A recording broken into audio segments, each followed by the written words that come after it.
The Lean Startup by Ries, Part 1 Vision, Chapter 4 Experiment. I come across many startups that are struggling to answer the following question: which customer opinions should we listen to, if any? How should we prioritize across the many features we could build? Which features are essential to the product success and which are ancillary? What can be changed safely and what might anger customers? What might please today's customers at the expense of tomorrow's? What should we work on next? These are some of the questions teams struggle to answer if they have followed the let's just ship a product and see what happens plan. I call this the just do it school of entrepreneurship after Nike's famous slogan.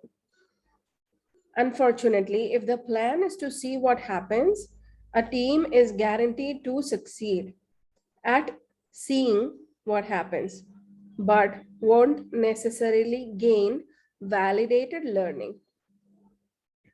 This is one of the most important lessons of the scientific method. If you cannot fail, you cannot learn.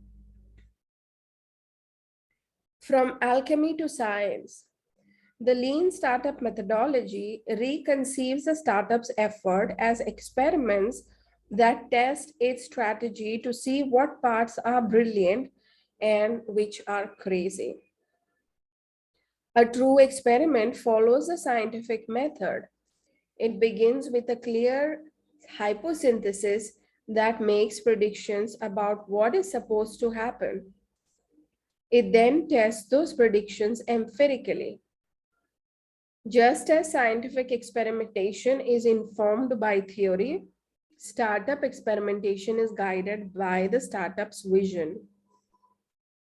The goal of every startup experiment is to discover how to build a sustainable business around that vision.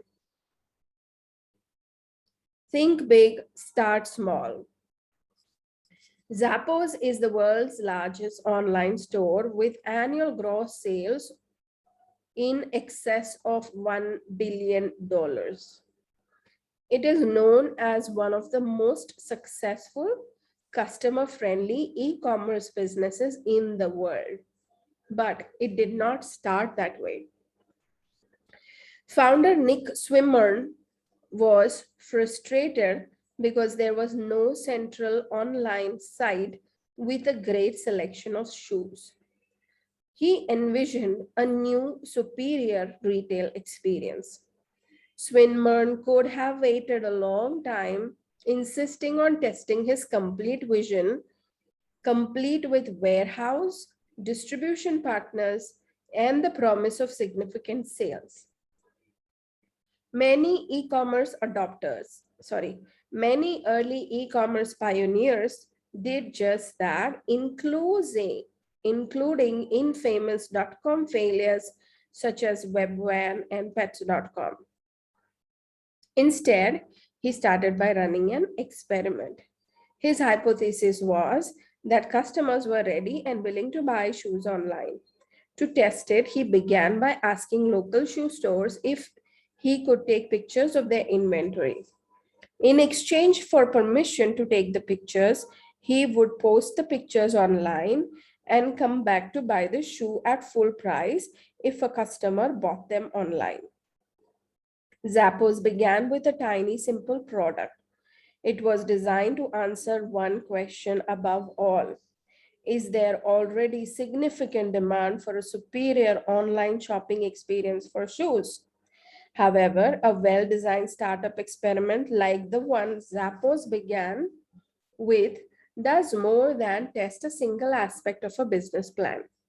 In the course of testing this first assumption, many other assumptions were tested as well. To sell the shoes, Zappos had to interact with customers, taking payment, handling returns, and dealing with customer support. This is decidedly different from market research. If Zappos had relied on existing market research or conducted a survey, it could have asked what customers thought they wanted. By building a product instead, albeit a simple one, the company learned much more. Number one, it had more accurate data about customer demand because it was observing real customer behavior, not asking hypothetical questions. Number two, it put itself in a position to interact with real customers and learn about their needs.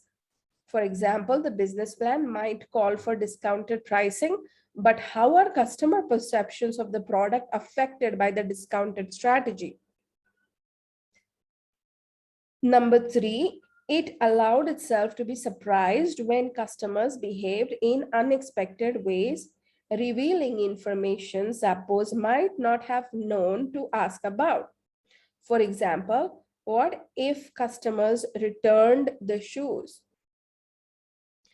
Zappos' initial experiment provided a clear, quantifiable outcome. Either a sufficient number of customers would buy the shoes or they would not. It also put the company in a position to observe, interact with, and learn from real customers and partners. This qualitative learning is a necessary companion to quantitative testing. Although the early efforts were decidedly small scale, they did not prevent the huge Zappos vision from being realized. In fact, in 2009, Zappos was acquired by an e-commerce giant, Amazon.com, for a reported $1.2 million. Thank you for listening to the Lean Startup. I will continue to read tomorrow.